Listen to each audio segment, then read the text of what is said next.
for his teammate. Is that Alfredo Rodriguez in there? Maybe second wheel? Could be. Clever, we're just going to see him. Clever just bridged it back. Now we see Butcherbox, late to the party, but they are trying to attend it. It's like your German national champion, Van Rensburg, recovering. He must have had some sort of mechanical at some point that we didn't quite catch off camera, because now he is in the mix at the front when it's starting to matter most. The damage to the field, though, with these accelerations looks to be pretty significant at the back. Oh, yeah. And if you see two guys go off the front, they get 30 seconds pretty quick. It's very easy to just be complacent and be like, oh, the field's going to happen. Just let those two guys right away. So if you're one of those riders that, it takes too much complacency, kind of floats a little too far back, and a team like DCC throws a really big two-up attack, strings it out, and you find yourself 40, 50 wheels back with gaps open, you can't get complacent on a course like this. You have to stay switched on for the full duration of this race if you really want to have a result. So we're seeing Boardman and Arango coming up and around and getting a clear amount of daylight. We have a rider on a scooter on the course. Hopefully we get them clear.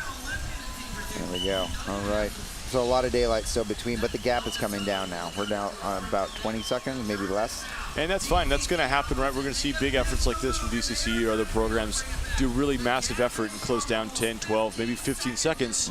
But it's at such high pace, such high intensity that it's like, who's going to follow that up? There has to be people to follow up to then close the second 15 seconds or 10 seconds to make it a 5-second gap. But now the gap's probably going to go out 30 seconds, or and it's just like this. Sometimes it goes out to 45 seconds because the field takes on so much fatigue, goes so hard that they have to overcompensate by going slower than they previously were, and the gap can just go way back out. So if you're Sam, you're Arango, you have to put the field out of your mind, and you're racing your own race like they don't exist. And the field only comes back into your life once you're absorbed. Okay. You don't care if it comes back to 7 seconds, and you don't come, you're just really not worried about what that gap is beginning to fluctuate. It's out of, it's no longer your thing. You're setting your tempo.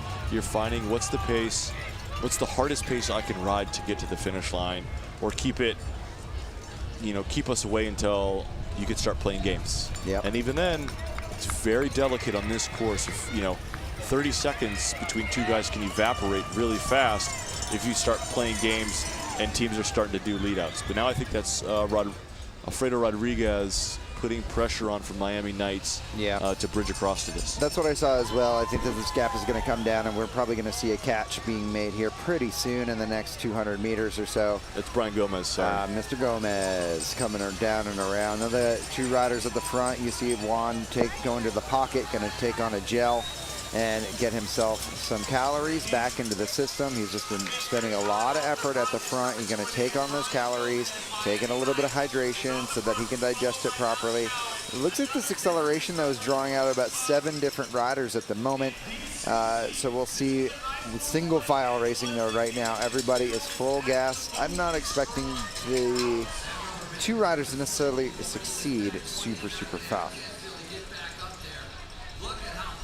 And if you look at this field, it is single file. It's a long home stretch, but it feels like it's almost the whole length when it's single file, that long. The field's probably 20 seconds long, tip to tail. I mean, look at you guys are going into this corner, and people are still funneling into the bottom. Still. Those guys, something has to happen in your favor if you don't have great legs, or you just have to be a spectacular rider to get yourself from that position back into the point in the race. But it's still exploding. We're seeing counterattacks now, and these gaps open back up. Well, the catch is made. You can actually see the 2 riders who were coming off out of the tree right there, out of the tree at the moment, and so we're going to see a real shift. And it looks like Ty Magner is going to be the first rider to counter that next move. And following him out is going to be, I believe, Noah. That is Noah Granigan, number 59. Noah, I like this duo. Yeah, Noah and Ty have some opportunity here if they can get themselves enough of a gap. But full gas racing here for the past 3 laps to try to catch Boardman and Arango. They have been absorbed. They have been caught. We now see Ty Magner for Legion of Los Angeles, who really could win this race in the end if things play out well. But here he is on a breakaway about 33 minutes into racing. Noah Granigan from Denver Disruptors is the rider who has joined up with him. Yeah, I love these two guys. I would say Ty and I are very, very similar type riders. We came from different programs, different overall tactic pictures, but physiologically, the same ability to go off the front of a race like this and win it out of a small group. Be a player in that factor, or Ty's an incredible field sprinter. Noah, maybe does have top end speed after a hard race, so it'd be really fun if these two guys were able to establish a gap to go into the finale together. Watch this cat and mouse gameplay. It'd be super, super exciting between these particular riders. Now we have a Blazer rider, Johnny Brown, trying to get a part of the action. Great to see our Blazers riders trying to get themselves. Johnny Brown, Blazers, trying to bridge himself across. Behind, you're going to see Dario Raps, number 53, at the front of the field, trying to do the work to get himself up to that separation. DCC struggling a little bit this afternoon, as far as, yesterday we saw them be very aggressive, 2-up attacks, taking the race to the front. So far, we have seen them, first off, have a mechanical on chasing, and then otherwise somewhat quiet in this afternoon's proceedings. Yeah, again, I don't think this is the type of course that fully suits them. And you can kind of fall into one mindset of how races and how teams are going to act based on the first 2 nights, and then show up to this course and see riders and teams race completely differently. It's really interesting to see Dario Raps racing this hard. Yeah. At this point in time when he's second on GC, the guys up the road, aren't really fighting for his position there in the GC, and I don't know. Your guys have a different mentality, different things, and he may be doing the work because they got a guy that they feel can win the stage, and saying, hey, we're just going to get second. Yeah. It's going to be super hard to get rid of Danny. Let's really just try to get our stage win here, and that could be what's happening. We'll have to wait and find out. But well, let's see what happens. Spencer, maybe. Tanner Ward. Oh, Tanner Ward coming out and putting himself into the win. We can see Spencer's that second pink helmet in the field. Okay. And that's a guy that, as we get, in that 15-8 to go, is a guy that could launch, and potentially drop 1 or 2 other guys, and that would be the type of race that Spencer would want. That late, big power, and just draw out 3, 4, 5 guys, work with them, and use his kick to the finish. Just across the bottom of the screen there, just before we pan to the field, there was a group of 5 that went across, and the back of it was Corey Williams. So that would be interesting to see if Corey can hang on. There you are. You got Butcher, or no, that is not Butcher Box, I don't think. ACC, above category? Yeah. We'll get some eyes on that. Looks like we're single file, so it looks like the small separation will be brought back here momentarily, and field has been whittled down. Yeah, it's starting to come apart. I'd be curious to see if Justin is still there. I know looking at the back of the field a couple laps ago, he was towards the back. He's about 5 from the back. Okay, and as we saw the first night, high IQ riding by him, floating, not participating in the accelerations and just existing.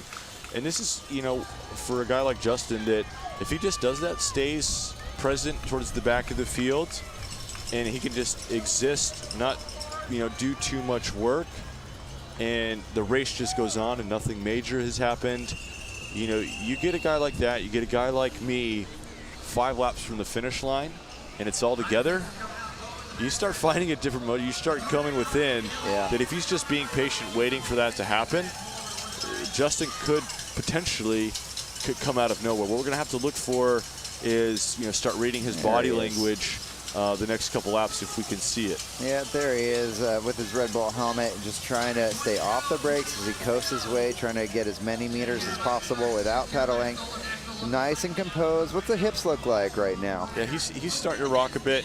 The danger he plays on a course like this is that if gaps start to open in front of him, he can't be the one responsible to close that. He's kind of at the will of the guys around him to, keep attached to the overall group to get him, further along in the race. So he's kind of getting danger close, but we also see Ty Magner's not that far in front of him.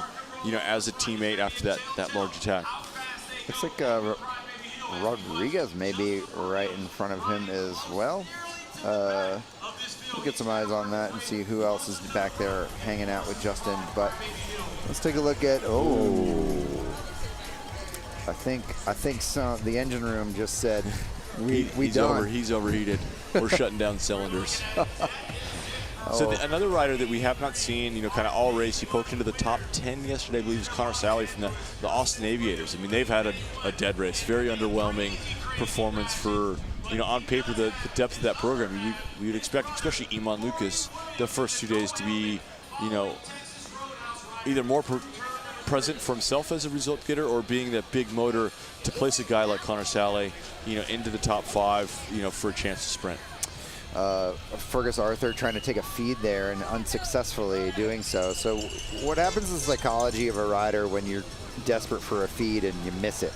Can I tell you a story? Oh, yeah, I love stories. So same course, a very trying, absolute trying day. I believe it was 2016, 15 maybe. I got here and I was absolutely shattered. I was just falling apart. Oil coming out of everywhere. I was just blown. And we didn't have our stuff together. We had nobody in the feed zone. And I was begging for water, begging for anything from the sides. And I'm wearing my champ jersey. Everybody knows me. Everybody's like, I don't want to help. I don't want to help. And guess who came to my rescue? Justin? Justin's dad. Justin and Corey's dad, who I've known forever since I was a junior from SoCal, always going down racing those guys. Their dad came out, and made sure I got water. Because there's a lot of independent guys asking for water, asking for help. And Justin's dad, was out there looking for me and taking away bottle from other guys and just get in front of my face to help me out. That's awesome. So there's a lot of rivalries, tension between riders, very competitive. But those families, still have the respect for, they want their kid. His dad wants Justin and Corey to beat the best guys at their best, and that's what they did. Well, Justin's going to get his opportunity to soak in the crowd here at Crybaby Hill. We did have a chance to go onto the hill before the race day began, and even 3 or 4 hours ago when we arrived, it was already quite the party. So hopefully Justin gets to soak it in here, as people offering beer hand-ups for him as he goes up the climb. Justin's very careful. He's got to wait for a fat tire. Of course. Brand sponsor appropriate for Justin Williams. All right, but notably Corey Williams in that gold helmet up at the front has been active in the past few laps. He has been getting himself into splits on the correct side of splits even. You see Corey coming up over the top there with the gold helmet. This is Justin's brother, Corey Williams, with the GoPro. Now, Corey's had a rough few nights, honestly. He's been trying to put in some work. He's been blown out early, both in Blue Dome and in the Arts District, but the fact that he is racing okay right now, potentially showing he's found some legs here on the 3rd day of racing at St. Francis Tulsa Tough. He's now talking to Alec, and we'll see if these guys are able to talk. They are talking to each other. Alec's waiting for him there. Alex was looking back, making sure that Corey was on his wheel before he sped up and kind of got back into that group. And so Corey's had, I think 1 or 2 days where, he's kind of had his best legs on the day to have a performance, but it didn't, come together that day. So Corey's been close here. He's looking for that opportunity, but I think he's got to be really crafty. He's got to have a couple of teammates really willing to go for him, because a lot of guys are going to look around, and say, hey, I'm not going to bring, I've got no interest in bringing Corey to the line. Yeah. So Corey's there. On his right is Noah Granigan, who's now made the contact, and he's brought the whole field there. But, all right. Well, we seem to be jinxing people here, left and right. Who wants to send a Venmo and a text of who you want for us to call out? We apologize. We apologize. That was not our intention. Sorry, Corey and Justin, on the last few laps. Okay, well, Legion is now dwindled down a few riders. Alec Cohen on the front there. Alec did a ton of work at Blue Dome. Got knocked down by some riders in the crash late in that.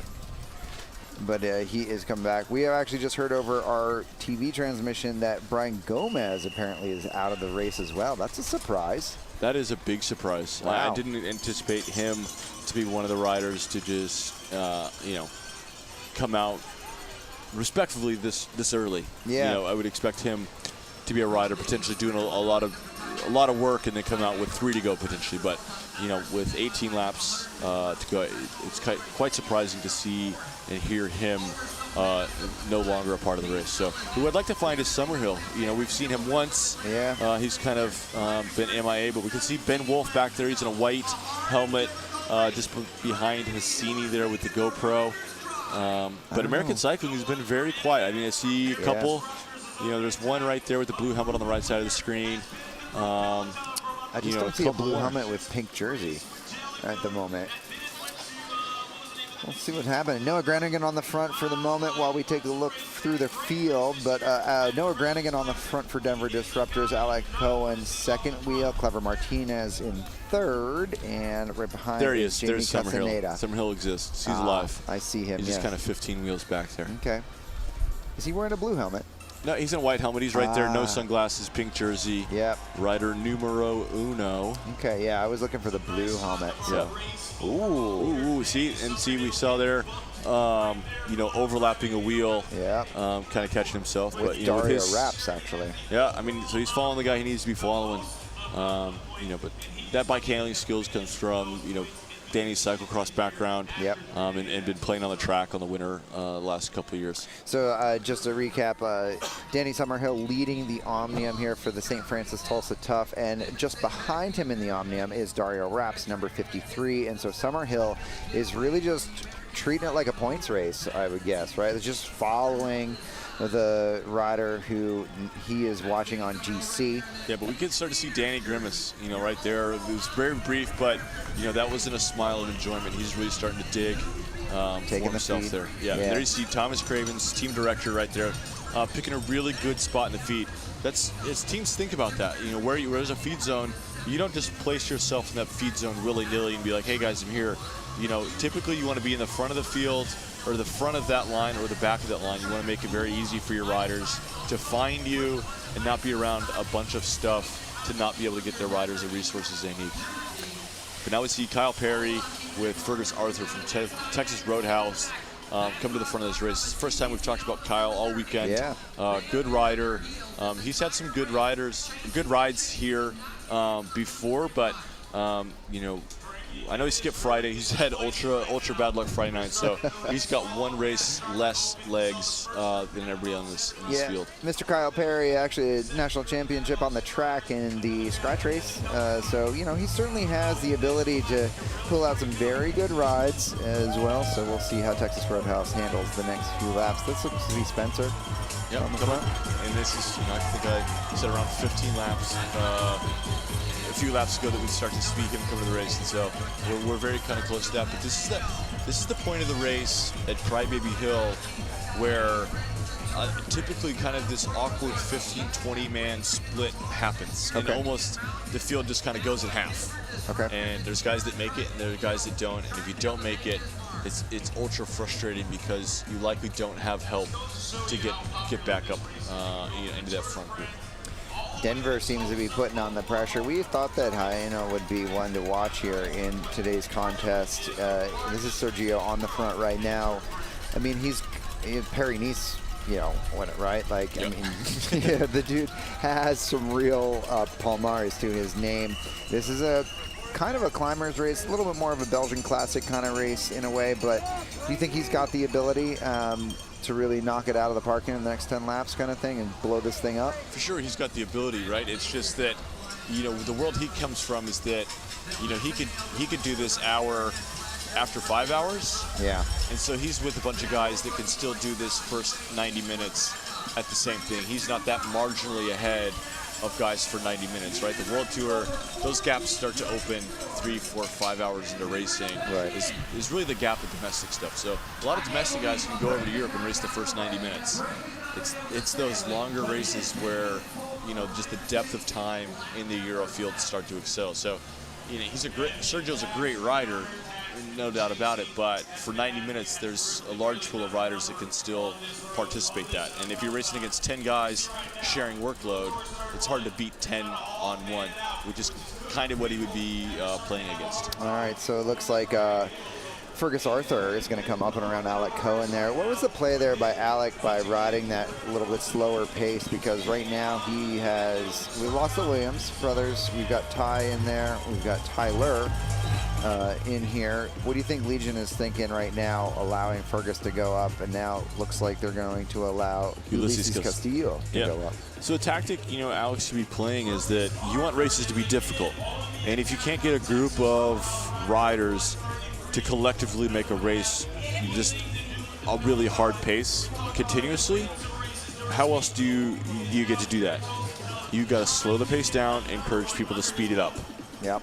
Open up gaps and force guys to close them. So Alex can, with the position he's in, get to the front of the climb, slow it down, and then entice somebody to speed it up. Okay. And so it's just, can you, if again, a group of guys can't collectively make it hard, you have to artificially make it hard by slowing it down, speeding up, slowing it down, speeding up. So, I would definitely kind of, same dynamic, I would go to the front, slow it down, and want guys to attack. Make it this big yo-yo race and get guys to work. Because if it's just a consistent space, guys can tuck in, get in the draft, and save their legs. Yeah, I totally feel that. When races started to yo-yo, that's where I certainly struggled the most, and so I imagine there's plenty of guys out there today with the same struggles. And struggled is more difficult than struggled, just so everybody knows. Thank you, Daniel. You're welcome. Ulysses Castillo on the front, and Fergus Arthur are now on the front. Field preem, though. That's an interesting move there by Frankie. I hate field preems. I absolutely hate field preems. Me too. You've done the work to get off the front. You should be getting the money. And it's just like you've done the work to get off the front, establish the gap, and then the stage is encouraging the back to chase you. Yeah. I was never a fan of that. And neither was I, and I was in the field.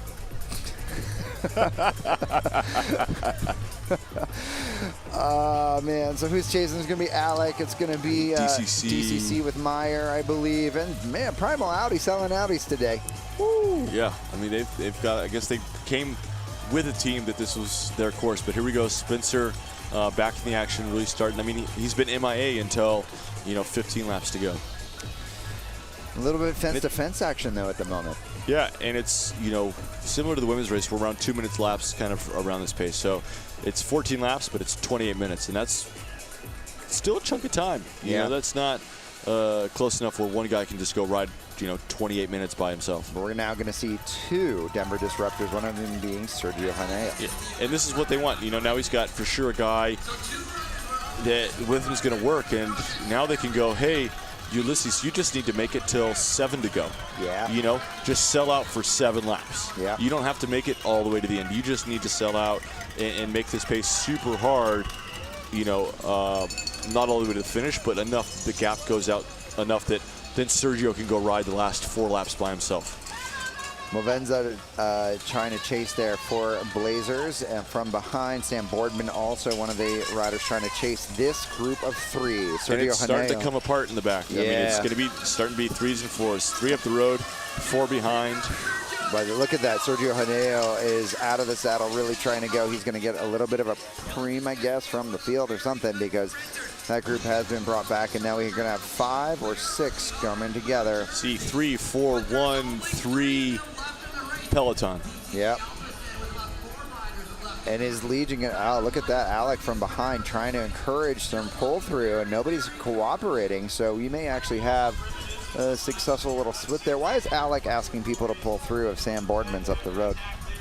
Because it's hard enough right now that if you get guys to encourage and those splits happen, it could be he could find himself with a group of 4 bridging up to his teammate Sam. Now they have 2 and 8, which is good odds. Yep. A rider we haven't talked about is Hassini. He's still floating around. Okay. We haven't mentioned him. He doesn't touch the wind. He's following wheels. He's a guy, when you have no teammates, night 1 and 2 can be really difficult if you're just fighting for yourself, everything held. But when you're by yourself on this course, it's a lot easier to float and find yourself in a better position as an individual rider. So he can just kind of float stuff and potentially find himself in one of these splits or one of these small groups that bridge up to make one of these larger groups. But here's it's 8, I believe, 7, 8. 7 or 8 now. It also includes a German national champion, Jos van Rensburg, who is at the back of that group. That's not Van Rensburg. That's a DCC rider. That's the South African national? No, that's German. Yeah, that's the German national champion. Oh, I'm sorry. We have 3 Denver disruptors. Jonas Schoenmeiser. Yeah. So we have Noah, Ulysses, and Sergio Hainau in the front with Sam Boardman, Fergus Author, Spencer, and the German national champion. So Fergus, go ahead. Sorry, needs to not work. Okay. He needs to do minimal work. He's the lowest team on the totem pole. He's the lowest known rider. This is his opportunity to take this free ride. See, now Ulysses is selling out. He's all in. Hey, I need you to go as hard as you can for as long as you can. We hope that's 4 or 5 laps. Blow this gap out where it's no longer bridgeable. Okay. And then Noah's probably going to take on some workload, and now we're going to start do less work. Yeah. So, but Fergus needs to sit. You know, the German guaranteed, you know, he's like, oh, there's 3 of them? I'm not going to touch it. Not my responsibility. So these individual riders are going to start to, not participate as much. Denver's going to have to be mindful of that, but this might be Ulysses' last pull. But now Denver's got to find that tempo pace, make it not so hard, where they can encourage to get help from these other riders. Noah now coming out in the pace setting. And Boardman is now sitting in 3rd wheel behind Hanayo, and it looks like Castillo's going to jump onto the back of this. Yeah, he saw the pace come off, and this is what you do. You never just give up. If you do a big turn like that, and you flick through and you come over and the pace comes off, you got to look over and be like, I can do it. And you just got to get yourself on that wheel. And who knows, he may ride a lap and he may completely, or he could just need 30 seconds of respite, a minute of rest, and then be able to kind of do another hero pull. You always got to look for just one more opportunity to help your teammates. I'm seeing 3 Denver disruptors that are fully committed to blowing this gap out. We saw now all 3 of them have taken big pulls at decisive moments on this lap to extend the advantage, and look at this. We now have a pretty big gap here with about 30 seconds. It looks like Alec Cohen on the front for Legion of Los Angeles, but look at that, Tyler Williams, boom, gone. Last year's race winner. Wow. So now Legion is down to 2 riders in this race. Yep, with Boardman in the move and Cohen chasing. Yep. So this is going to be really frustrating. Respectfully, I understand that Sam may not want to work, but sitting second wheel and just kind of blocking the pace isn't helping his case of not at all. Being a friendly. He's got to go back, and he's got to help himself by going back 3, 4, 5 wheels and just sitting there. Let other guys get themselves tired. Yep. But this is like kind of 4.0 tactics here. Is you have Alex Cowan chasing from the back, even though he has a teammate, and what's that's doing is closing that gap, and that's forcing Denver continue to ride an elevated pace. What Denver wants to do now is find a tempo. But if they ride tempo, the gap is going to close, which is they don't want. And that's what Alex is forcing them to do. He's kind of, telling them they have to continue to ride hard, hoping for them to, blow up and it comes back together.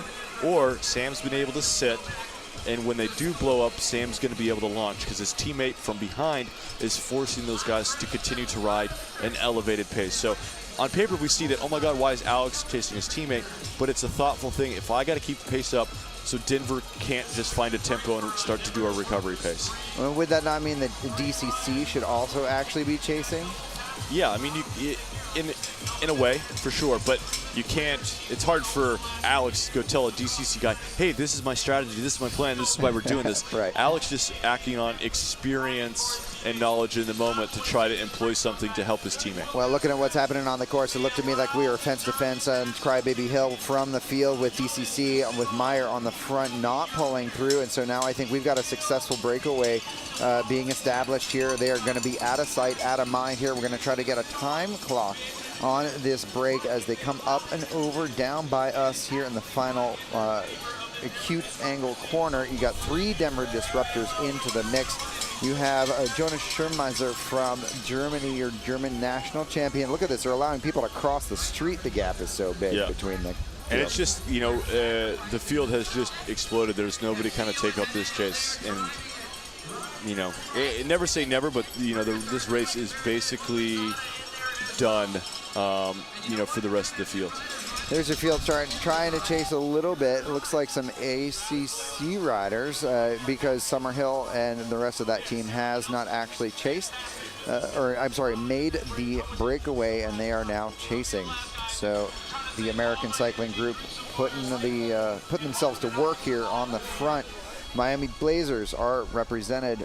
Texas Roadhouse represented. Legion of Los Angeles, DCC, and Denver Disruptors. Miami Knights not represented. Neither are the Austin Aviators or Elbows or a number of other teams in this mix. Butcher Box also missing out with Dushan Kalaba missing out on this split. Yeah, Butcher Box again, just not riding as a unit, not riding as a team, not communicating on what their team leader leads to execute. So American Cycling Group on the front right now. This pace is not going to be significant enough to actually whittle away. I believe the Breakaway is riding faster than the entire field right now. Look at this. Castillo just absolutely 100% committed. Fergus Arthur in second wheel right now, fully committed to the move. Spencer Movenza is also fully committed, grabbing that ice pack. He's going to tuck that into the top of the jerseys there to allow that cold water to go down his back. Yeah, and again, a guy like Fergus, these individual riders, it's not up to them to, fully contribute. Yeah, you kind of want to just go up and off to make sure that the Denver Disruptors don't get upset that guys aren't working, but you don't want to be taking longer pulls. It's just up and off, get the rotation going through. Fergus just need to, he's just got to be saving energy. Look at Fergus. He's like frustrated that Boardman's not pulling through. But so what Boardman has done is he's put himself behind Castillo, knowing that Castillo's at his limit, right? And he's taking that calculated risk that Castillo's not going to be a ride away by himself. Okay. He's saying that's the one disruptor that I can count that's, not going to make it to the finish by himself. Yep. Wow, look at this. Changes quickly. Yeah. Changes quickly. Wow. But Spencer can't play. Now Fergus, Spencer, the German rider, can't play too many games. They've got to make a decision that they don't want to go back to the field. They have teammates, but this is a much better situation for them. Yeah, so now they have to ride hard again. Yeah, and just find a way to split this breakaway up and get rid of one or two guys and get back to some coherence, guys working together. Yeah, I guess I'm surprised by this, I guess. And maybe that's just my level of understanding of the nuances here. But, we have Castillo now riding off the front by himself, and the whole 5 of them all just sort of did a little bit of a sit-up, and they're going to get reabsorbed here pretty quick. That leaves Castillo to hang out to dry. Yeah, not ideal for Denver. I mean, it's still like a large enough gap that the whole field may not come across, but if we get a camera angle, maybe somebody's launching from the field to get up to those guys, because the momentum has changed a little bit. Okay. So this is But now the Germans back on the front, not liking the fact that the break has sat up a bit. Yeah, so that's Schermeiser from DCC on the front, trying to get themselves back into contention there. That gap's changing pretty quickly, so I think there's still plenty of opportunity for a lot of dynamics to shift here. With about 9 laps to go, that is Jonas Schermeiser, your German national Criterium champion on the front. Sam Boardman right behind him. Noah Granigan in 4th wheel with Sergio Jaeno. Yeah, if I'm Sam, I'm finding Jaeno's wheel and not leaving it. Yeah. Just let everything else at this point, you play itself out. Don't get any cat and mouse games of front to back accelerations. Just find Sergio's wheel and just wait for that explosion. It's pretty much bound to come. At this point, that's kind of my pick out of this move, is Sergio to make a really big move with a couple laps to go. So 15 seconds we're hearing is the gap from Frankie. That's bridgeable. That's bridgeable from a really explosive, strong rider to carry momentum into the bottom of the hill and over the top. It's a big effort, but it's possible. Definitely, and as we have a little bit of hesitation here from this move, we may actually start to see the field being able to visually make contact with this breakaway. But Jaeno on the front, that's putting a lot of pressure on the pedals from everybody else in this group. Again, we're looking at 7 away. Sergio Jaeno, Boardman, Schermeiser. We have Granigan and Castillo in there, and then Fergus Arthur and Spencer Movenza also represented. Big thanks to our Helmeric and Payne drone shot for helping us out with that camera angle, just so we get an understanding of the field dynamic overall. Looks like our break is splitting. We got about 3 and 3 moving themselves away at the front, and the back 3 starting to come off the back. That's Castillo, Spencer, and Noah at the back. Perhaps a calculated, just sort of soft pedal through the feed zone. Yeah, and I mean, I think as long as this breakaway is going on, I think we're always going to see one rider yo-yoing off the back, and that's going to be Castillo. You know, that's just where he's currently at with the workload that he's done, and so he's going to keep fighting until the field catches him. That's just who he is as a rider. That's his job as a rider in this situation, is just fight, fight, fight. Don't give up until your race is absolutely over. What I'm seeing out of the field, to me, is a bit of a surprise. Is Iman Lucas is sitting 4th wheel behind Summerhill. Wow. This is he's coming. Might be the depth of the Euro racing that he's had the last few years to make it this far into the race. It wouldn't shock me if he's the largest guy still in the field. But he's that Austin Aviators rider in the black helmet sitting behind his American cycling riders. Yeah, that'll be interesting to see if he counters this, if there is in fact a catch, or if he tries to bridge it now that we are within bridgeable territory on a quick jump across. Hyena on the front right now, Castillo second wheel, Boardman in 3rd, Shermaz there in 4th with Spencer, and then rounding out with Noah Granigan. We seem to have lost Fergus Arthur. Yeah, and that's just one pull in the wrong spot to have a detonation. That's why I was saying a guy like that just has to sit. It's never his responsibility to make pace in a situation like this. And kind of going back to Iman Lucas, is at this point in the game, no explosive efforts. He's got one, and it's for the sprint. Okay. He can't afford to risk it on a bridge or big acceleration. His game is to conserve, be as light as possible on the pedals, and be there and use that all the energy he's got for a field sprint, or for a group sprint. It's no longer a field. It's a small group at this point. And that's what he's got to use his energy and resources for. Well, we're in single digits here. 7 laps to go. We're going to be looking at 6 to go here pretty soon as these guys come up and over the crest just past the feed zone. And Castillo leading for the Denver Disruptors down and around. Boardman seems to be on board with contributing to the pace setting here as these guys looking to set themselves up for a potential at the win, but with will be 6 laps to go coming up here pretty soon.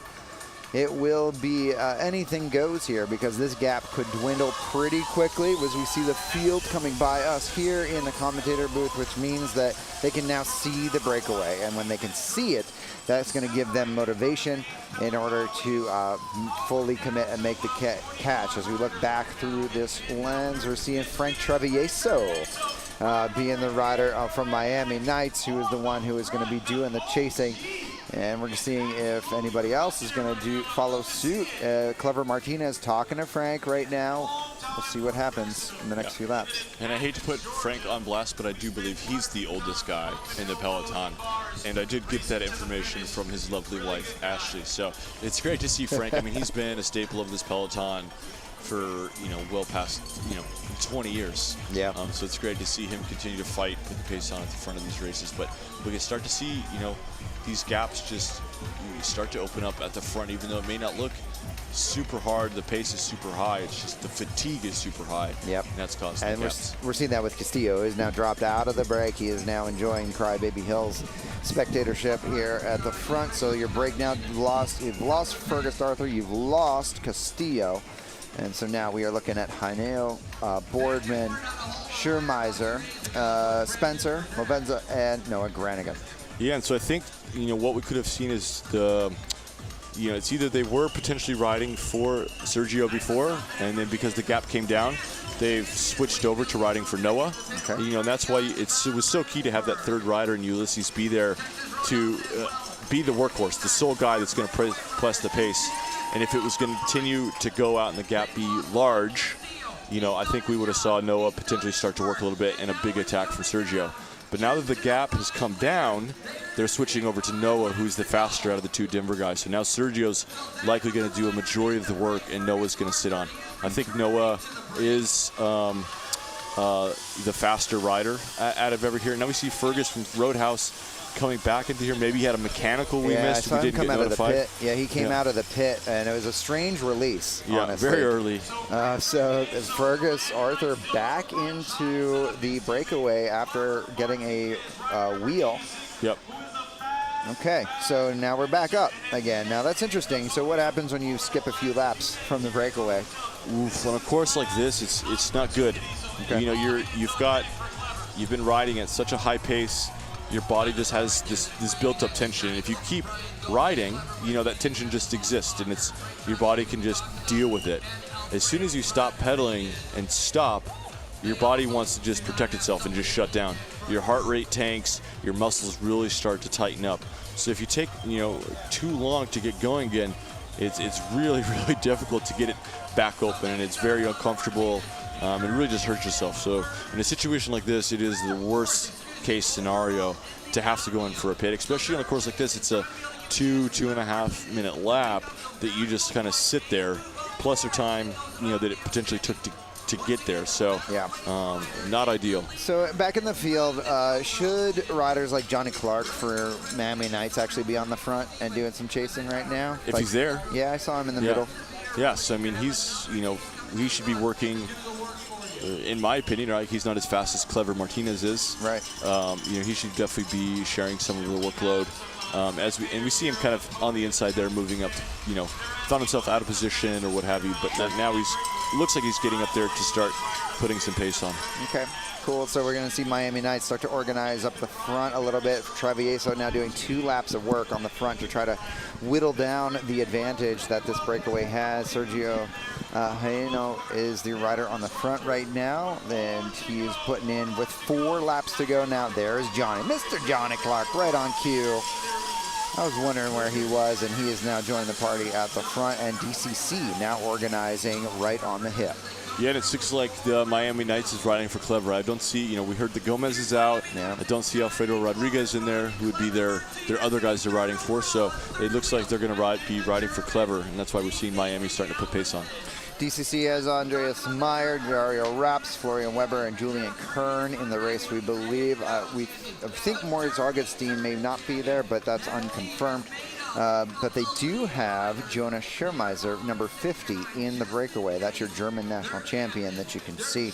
A lot more organization as you see Mr. Kyle Perry on the front for the Texas Roadhouse crew. What do you think they're thinking? They're just being present. Again, they can just kind of get to the front there and,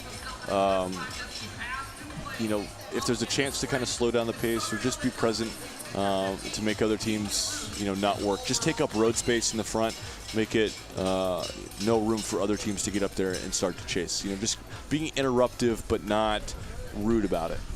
Looking at that drone shot, courtesy of Helmeric and Payne, I didn't actually see the field in the same shot. So I still think that the gap is going to be significant enough that these guys could start to potentially, if they can make it to 2 to go, they could start to maybe play some games? I don't know, because if they play for games, and then that's the time in which teammates from the back of the field are going to start making their kamikaze, their full last effort to bring it back. But now Ty Magner is back there, and so they have Alex Cowan right there on the left of our screen, but we have Tyler Williams and Ty Magner back towards the front of the field. Miami Knights also has Evan Balschbacher in there, number 87. He's patrolling the back of the group, so maybe they could put him on the front as well to help out Frank and Johnny.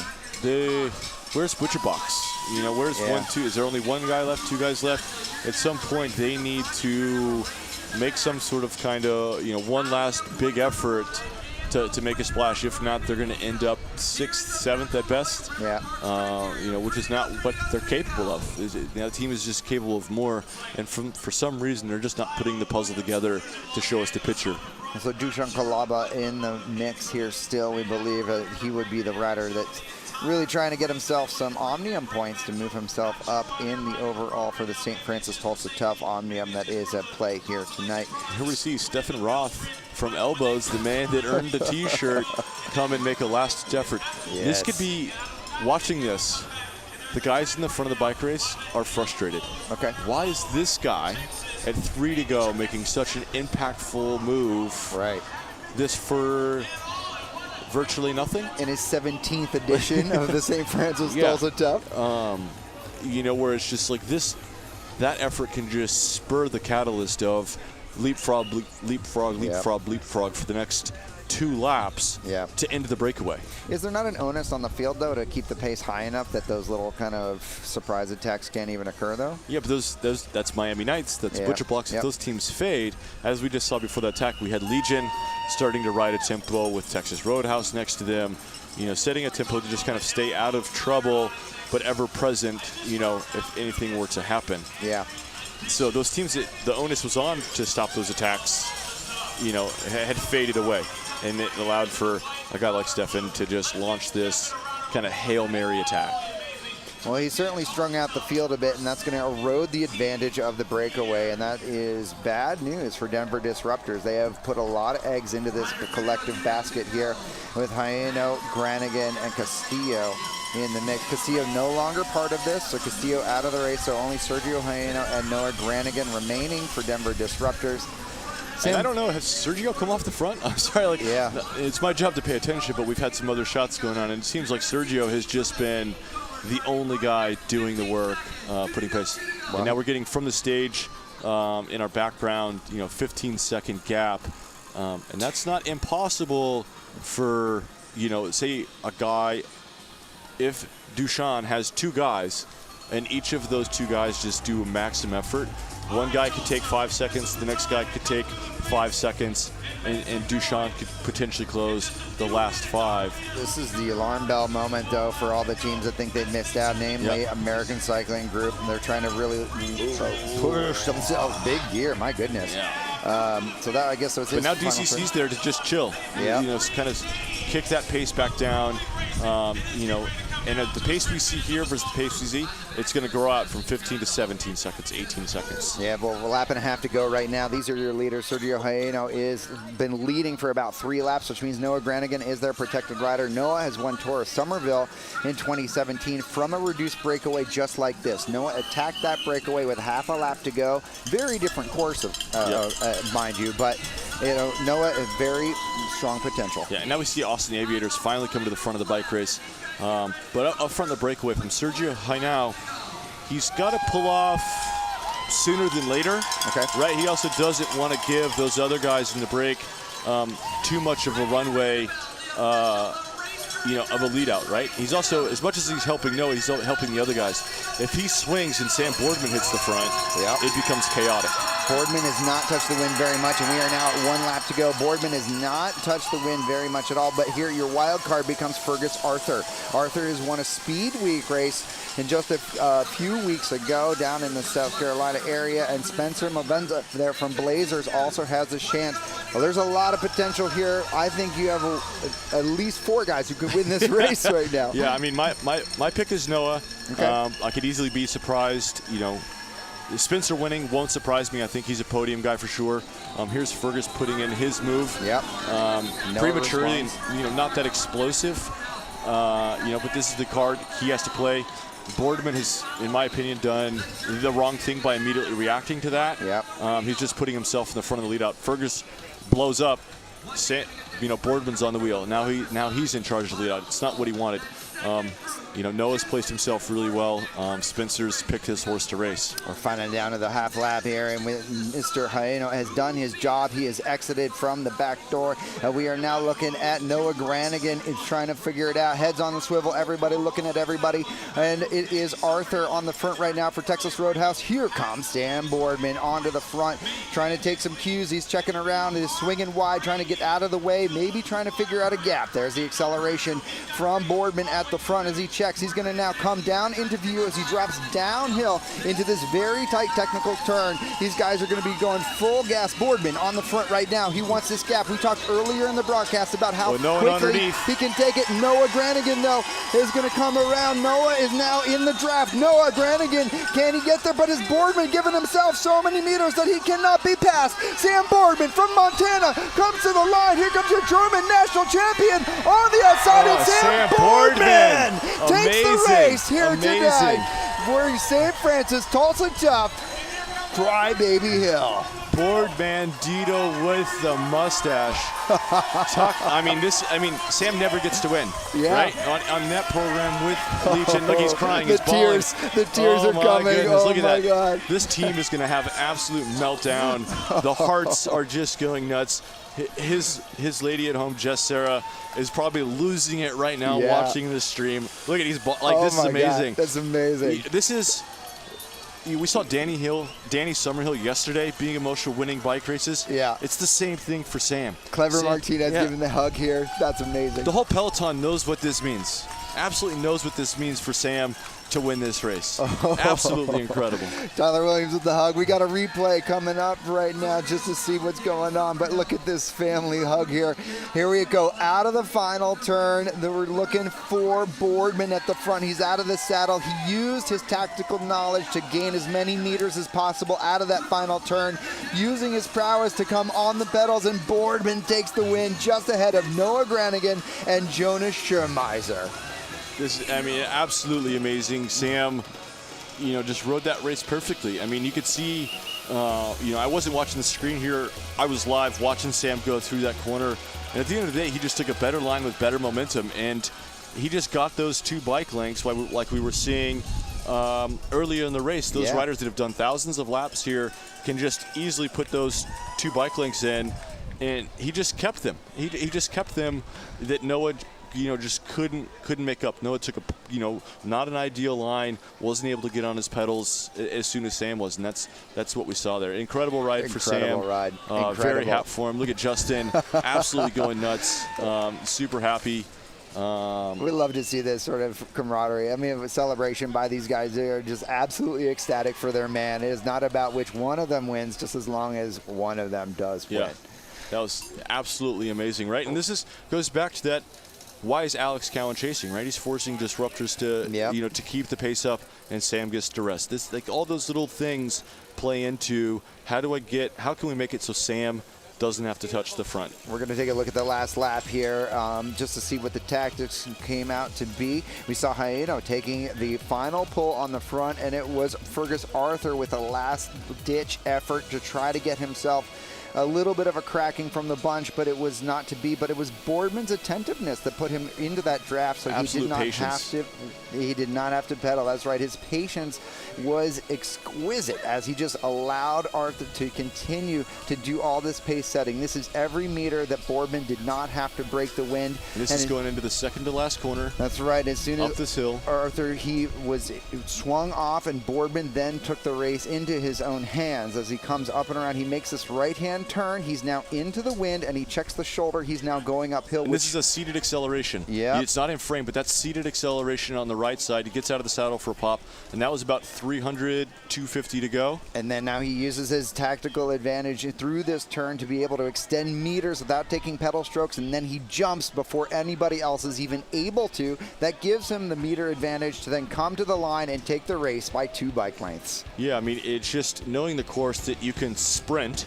You have this long downhill to take 2-3 breaths, take a really good line, and then just one massive explosion for 150 meters. I mean, it's just Sam knowing this course, having guys like Justin and Corey, Ty, in his ear before the race saying, Justin's saying, guys, if I'm there, this is what I want you to do. I want you to jump here. I'm going to jump here. All this. And Sam has just absorbed that information year after year to know that if I'm sprinting, this is what I need to do. These are the check marks on the road that I need to hit, and he did that perfectly. And it was just that subtle tact of swinging over, right, giving the visual cue to know that he's not going to lead it out. But Sam moved over, and while he's moving over, seated acceleration. When a guy doesn't come out of the saddle, it doesn't set off the alarm bells. Yeah. And it gave him that little bit of advantage.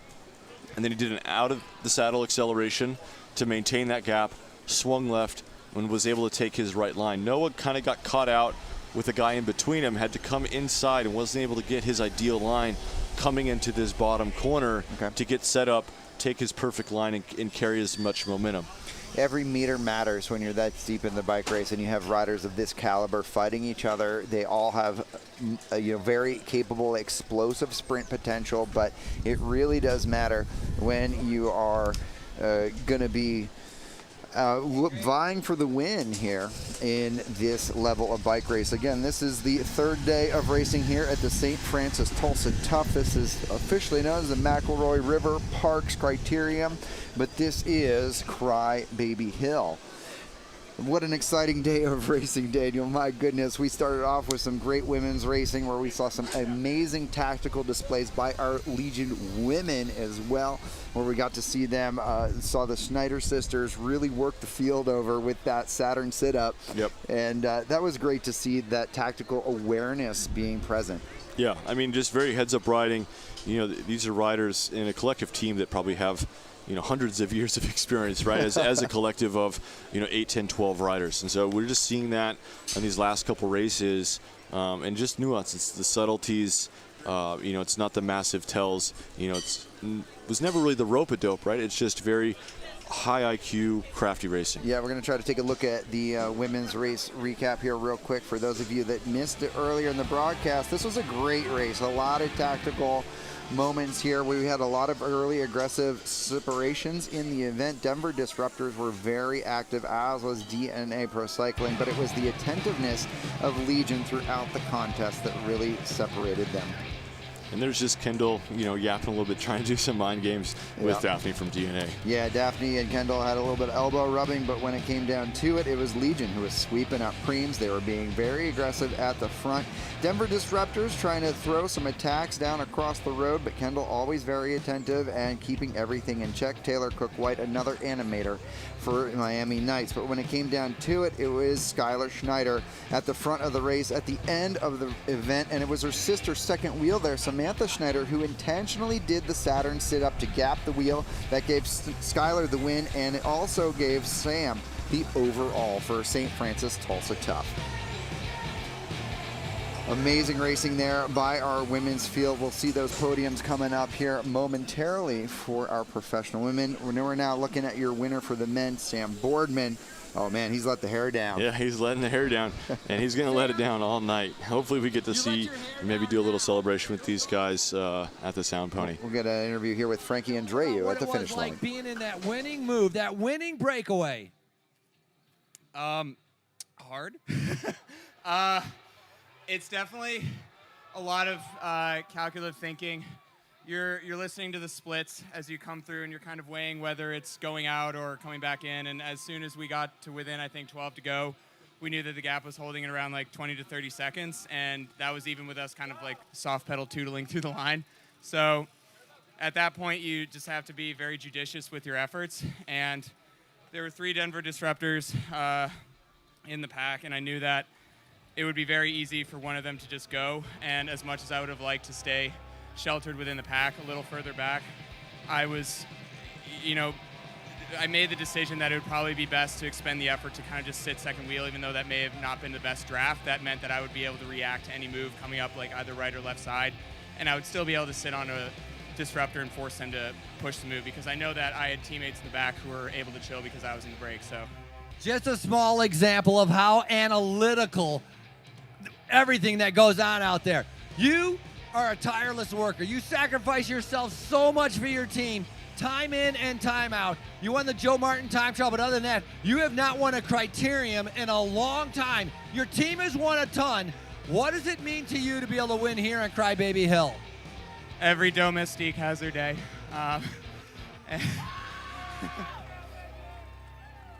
And I want to make it clear that's not to say that I go out into every race expecting to have an opportunity. I take pride in putting myself on the line for my teammates. I love what this team does in terms of putting out, representation of black success and black ownership to the masses, and seeing what that kind of entrepreneurship and ownership can be put towards in a race setting. And I'm happy to be a part of that mission. And in my mind, a win is a bonus, and I'm just happy to be out here racing my bike. A win is a bonus, but Crybaby Hill is a double bonus. Sam Boardman, your 2023 winner.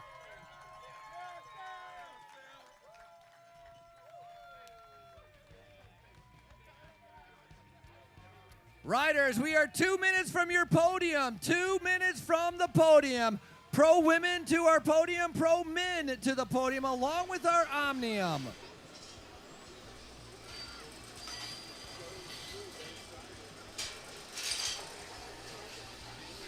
Well, we had a great interview there with Sam Boardman of Legion of Los Angeles. We're going to have our podiums coming up here momentarily, so don't go anywhere as we're going to celebrate the successes of all of our riders who have been here racing with us throughout the past weekend. We had started Friday night off with Blue Dome. We moved to the Arch District last night, wrapping out the St. Francis Tulsa Tough with Crybaby Hill. It's an event that you have a lot of history with, Daniel. You know, what's it mean to end up on the top of the podium for some of these riders?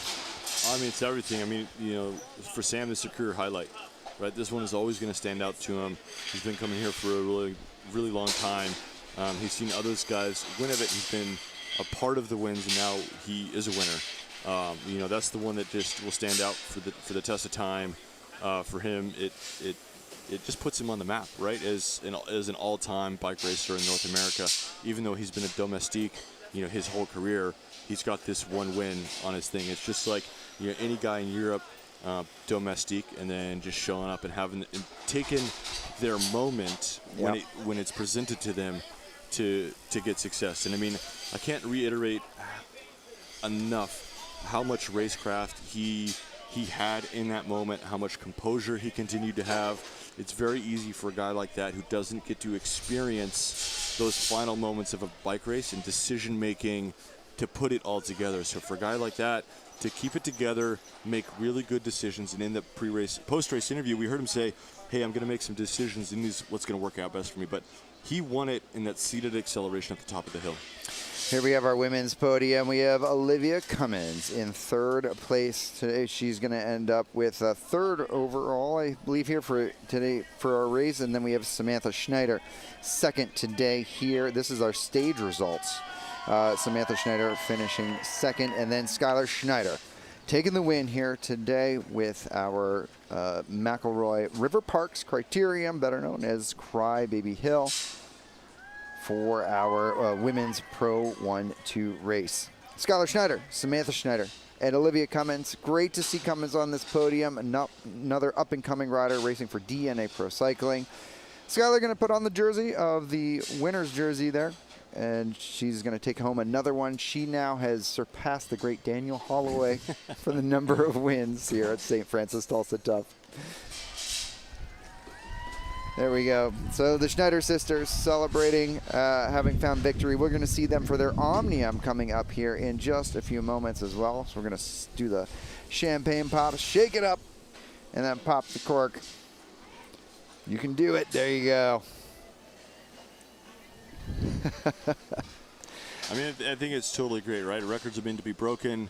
As much as we, always want to hold on to those things, it's great that, I mean, the race still exists for those records, to be broken, those opportunities, and now Skylar wants to see Olivia break those. Like, as much as he doesn't, she does, right? And if Olivia sticks around, continues to do it, and that record, Olivia goes on and breaks that record, it's going to be like, that's awesome for everybody for it to just get pushed and pushed and pushed.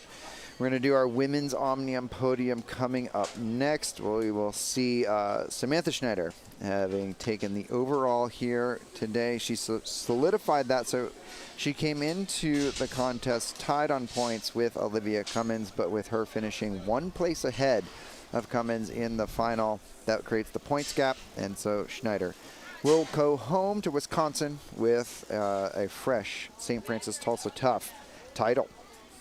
Great ride there by Cummins to secure second overall. And look at this, Catherine Sarkisov in third place. This is really cool for me to see, for all of us to see, really, that we have two riders under 20 who are in the top three for the St. Francis Tulsa Tough in a very strong field.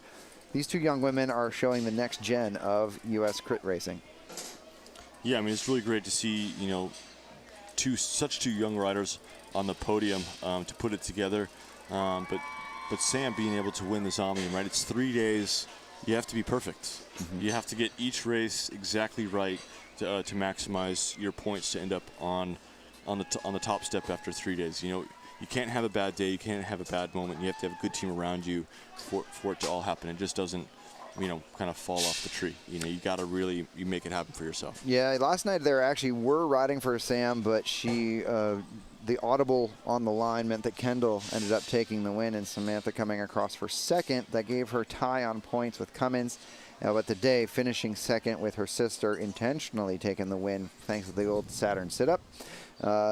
They got the best of both worlds. It's sort of a cake and eat it too, where Skylar gets the race win, Samantha gets the overall win, and they get to go home real happy to go make some more bread at the bread makers. Yeah. Well, that's a watch. Well, Tulsa's always had really great Omnium, just like diverse Omnium. You know, I've got a leather vest from one year. I've got a hand painting of the Canes Ballroom up there. So I really appreciate it, and it's very cool that it's the crew here at San Francisco Tulsa's Tough always comes with a very unique, very cool prize that you keep forever. You know, there's some races where you get something that's something you may not want in 20 years or 10 years. Or when you move houses, you're like, that can stay here. But everything I have from this event is still with me. It's still proudly displayed, and they're great story starters. That's great. I love it. I can't wait to see you in your leather vest. 2024. There we go. We're going to have our men's podium coming up next. I see Sam still talking to his friends there on the start-finish line, but hopefully we'll get them all over there for the podium. And we're going to start off with the race podium. There goes Sam running himself over there. It would be a great race. It was a great race today, as we saw our Breakaway successfully getting themselves to the line. A master tactician play there in the final half lap there by Sam Boardman to get the win. I don't actually know the official final results for second and third. I believe it looks like Noah and the German rider. Yeah, Schermeiser. There he comes. All right, so Jonas Schermeiser in second, apparently. Our German national champion racing for DCC while he is here in America. And Sam Boardman going on up to the top step. Noah Granigan in third today, so Noah unable to join us on the podium here. Oh, here he is. There he is. Oh. Noah said I was second. Let's have an arm wrestling match. We'll do a little rock, paper, scissors, gentlemen, to see what we get. Oh, there we go. We're all sorted out. Okay. No harm, no foul. There we go. Sam Boardman taking your win. Noah Granigan in second, and Jonas Schermeiser in third.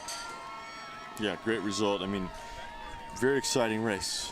You know, just ever-changing. There's a couple moments where, like, this is the move, this is going to stick, everybody's represented, and a real big reset. And we saw from that kind of first one we thought was going to go, there was maybe 5 or 6 moves that had to get to our final move there at the end. So we're going to have our overall here. Sam going to collect a blue winner's jersey for the day. He'll hang that on his wall proudly. Or maybe he'll make a donation to Sound Pony in the evening festivities. There you have it. As one should. If you've ever been to Sound Pony here in Tulsa, it's just absolutely filled with all sorts of cycling memorabilia from St. Francis Tulsa Tough. Sam Boardman, your winner. Noah Granigan in second, and Jonas Schermeiser in third. There's going to be a pro champagne pop here. Shake it up. Give it a good rip. Boom. Like he's been there before. There we go. Nice work, gentlemen. We're going to do our overall Omnium. Noah getting some refreshments there. Passing it around. Our overall Omnium will be coming up next to recognize the achievements of everybody here. Look at that cowboy hat on the finish line. My goodness. Yeehaw, cowboy. Yeah. I think he won that at a bike race sometime. Do you think he does training rides with the cowboy hat? I hope not. You're supposed to wear your helmets. That's true. Maybe it actually has MIPS. Maybe it has a MIPS locking system there. MIPS cowboy hat. Yeah. That's patented. If that doesn't exist, we have it documented here. We'll take our royalty. We're not greedy, but we just fair is fair. Fair is fair. 40%. We'll take it. We're going to have our overall podiums coming up here next. Here we are, Noah Granigan, right back on the steps here for third place overall. Good for him. I mean, he touched down pretty good night one. That's always incredibly difficult to overcome and deal with in especially a multi-day race series, especially as hard as this. So for him to come back, keep it together, and get enough points to get himself up to third is really impressive. Dushan Kalaba from Butcher Box coming up and getting second overall. And then your overall winner, holding on to it, is Mr. Danny Summerhill. Yeah, it's good. I mean, we didn't talk about him much. You know, we had to check in. He was kind of being a ghost there in the field for us, but we found him, saw that he was doing okay, and we could clearly see a little bit later that he had some guys around him to keep the pace up, keep him protected. You know, at that point, it could just get chaotic in the field. Guys racing, wanting that 7th place. You know, you can get desperate when the move goes up the road, and the only result left is 7th. Things can still get sketchy. We have our watch presentation here. Danny Summerhill making all the pieces of the puzzle starting to come together. The race win last night in the Tulsa Arts District. Oh boy, don't drop it, buddy. Oh my goodness.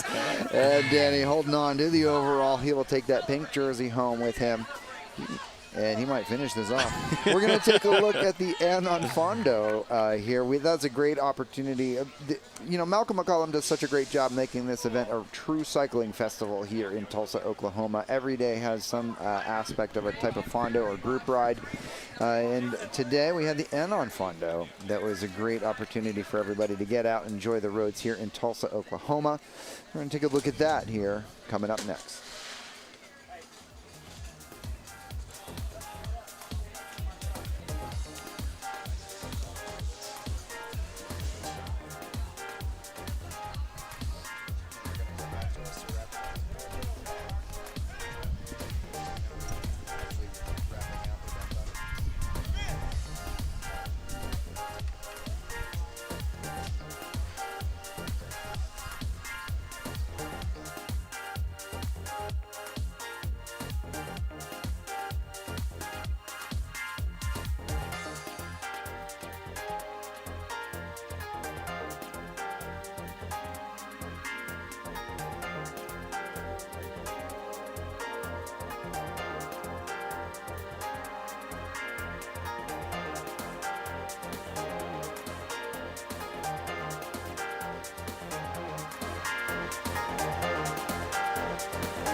Fondo.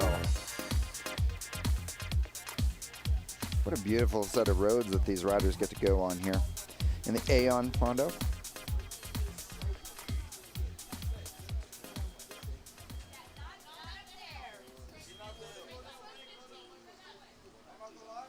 That was the Aon Fondo. Big thanks to Aon for making today's Fondo possible. Such beautiful roads out here in Tulsa, Oklahoma for everybody to get to enjoy.